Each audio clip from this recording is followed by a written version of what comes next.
Hello everyone, welcome to Professional Training Academy. Today we are gonna discuss about common Scrum pitfalls. Scrum is the most popular Agile method. If you count all of the teams doing Scrum, but doing Scrum really well is much harder and much rarer. Here is a list of 24 common pitfalls or bad behaviors of Scrum teams. Excessive preparation planning. Regular big upfront planning is not necessary with Scrum. Instead, a team can just get started and use constant feedback in the sprint review to adjust its plans. Even the product backlog can be created after the first sprint has started.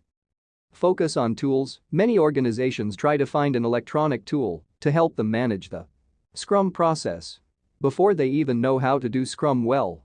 Use manual and paper-based tracking for early Scrum use since it is easiest to get started. Finding a tool is usually just an obstacle to getting started.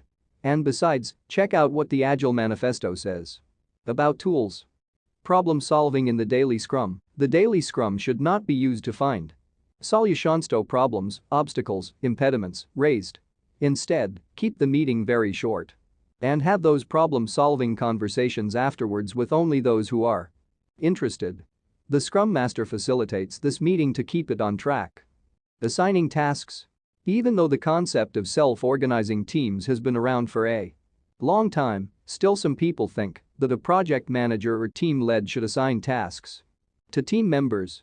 It is better to wait for someone to step up than to take over and assign a task. Scrum Master as contributor. The Scrum Master is like a firefighter. It's okay for them to be idle just watching the team waiting for an emergency obstacle.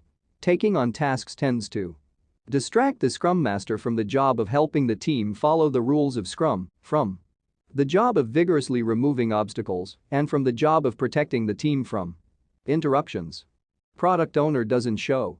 The product owner is a full member of the team and should present at all Scrum meetings, planning, review and daily Scrums. As well, the product owner should also be available during work time. Of course, the PO also needs to work with stakeholders and might be away during that time, but these discussions should be scheduled outside of the team's meeting times. Stretch goals. The team decides on how much work it will do in a sprint. No one should bring pressure on the team to overcommit. This simply builds resentment, distrust and encourages low-quality work. That said, of course teams can be inspired by challenging overall project or product goals. Product owner specifies solutions. The product owner must allow the team full freedom to come up with solutions to the problems presented in the product backlog.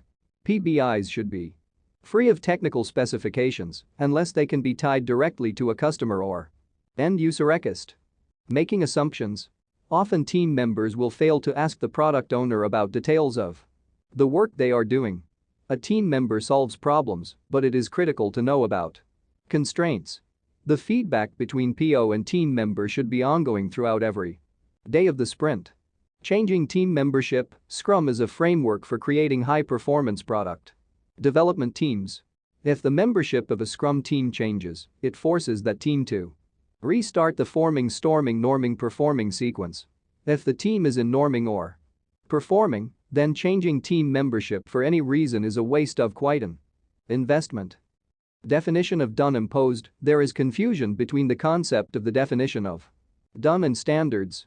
Managers and other stakeholders often incorrectly impose standards on a team as its definition of done.